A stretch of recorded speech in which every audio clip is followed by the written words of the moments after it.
In Washington, under the bright lights of the White House, an unexpected moment briefly shifted the focus of an otherwise routine press exchange. Reporters had gathered to question the president on domestic matters when suddenly attention turned toward a single piece of paper. As cameras rolled, President Donald Trump, standing at the podium, was handed a folded note.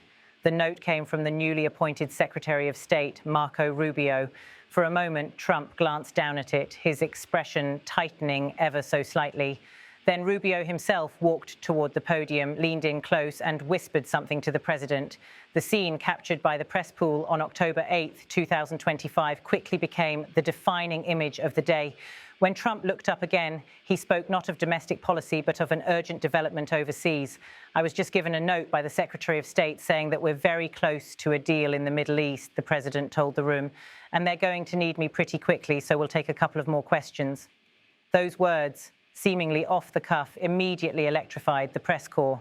After months of speculation about Washington's role in halting the fighting in Gaza and bringing regional players to the table, here was the clearest indication yet that negotiations were nearing a breakthrough. This moment in Washington was not merely a slip of information. It revealed the tempo of a behind-the-scenes effort that had stretched for weeks. Rubio, only recently installed as Secretary of State, had been shuttling messages between capitals, from Doha to Cairo, from Tel Aviv to Amman, seeking a formula that could halt the violence and pave the way for political dialogue. For months, these negotiations had unfolded in guarded hotel suites and back-channel meetings far from the cameras. Diplomats worked into the night on ceasefire terms, security guarantees, and humanitarian access to Gaza, which has borne the heaviest cost of the ongoing conflict. Until this note was passed at the White House, almost nothing about the talks had been shared publicly. The historic weight of the moment was not lost on observers. For decades, US presidents have tried to broker peace in the Middle East. From Jimmy Carter's Camp David Accords to the fragile truce initiatives of recent years, each effort faced setbacks and moments of crisis, yet each also relied on flashes of political will. Now, with Trump's disclosure that a deal was very close, many wondered whether this would prove to be one of those pivotal turning points. But seasoned diplomats and analysts struck a cautious note. Proximity to an agreement, they reminded the public, is not the same as having one in hand. Deep disputes still linger over how to sequence security arrangements, what concessions each side must make on disputed territories, and how urgently humanitarian corridors into Gaza can be established. Some even warned that the president's decision to speak publicly before the ink was dry might raise expectations too soon and complicate final stage bargaining. The human stakes underscored the urgency.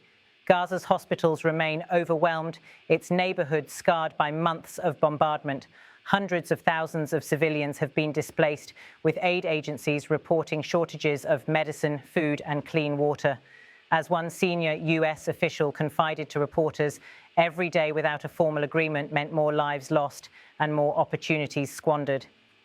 Inside the White House briefing room, the optics of the note-passing moment spoke volumes.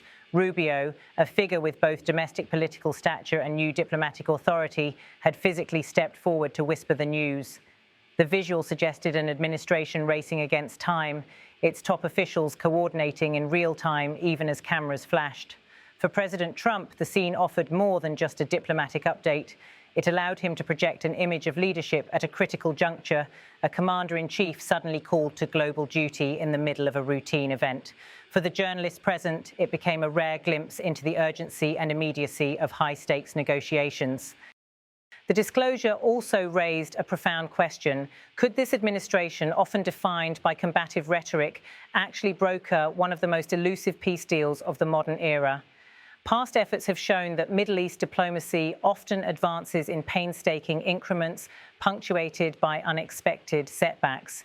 Even so, the mere suggestion that negotiators were very close injected a new sense of momentum into a conflict that had seemed locked in stalemate.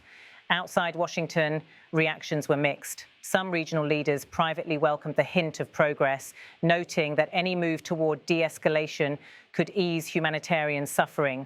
Others remained skeptical, pointing to the long history of failed or short-lived accords and the unresolved political disputes that have fueled cycles of violence.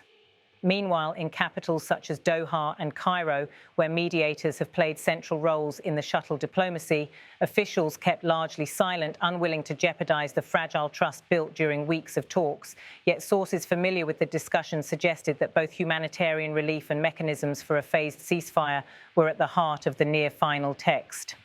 In the days following the press conference, images of that brief moment, the note, the whisper, the president's remark, circulated widely on news networks and social media.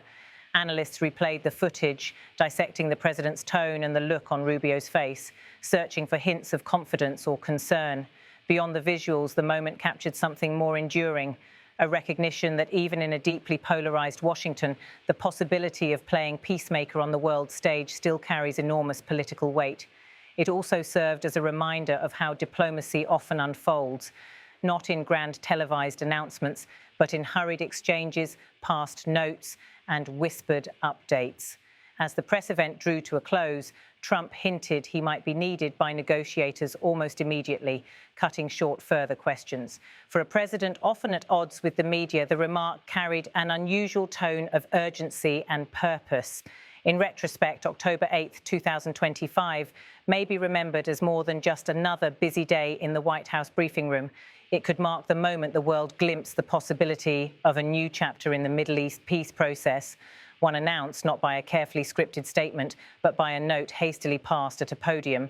Yet, as every experienced observer of this conflict knows, being very close is not the same as crossing the finish line. The coming days and weeks will determine whether the promise hinted at in that brief exchange translates into a durable accord that can ease suffering and bring a measure of stability to one of the most turbulent regions on Earth.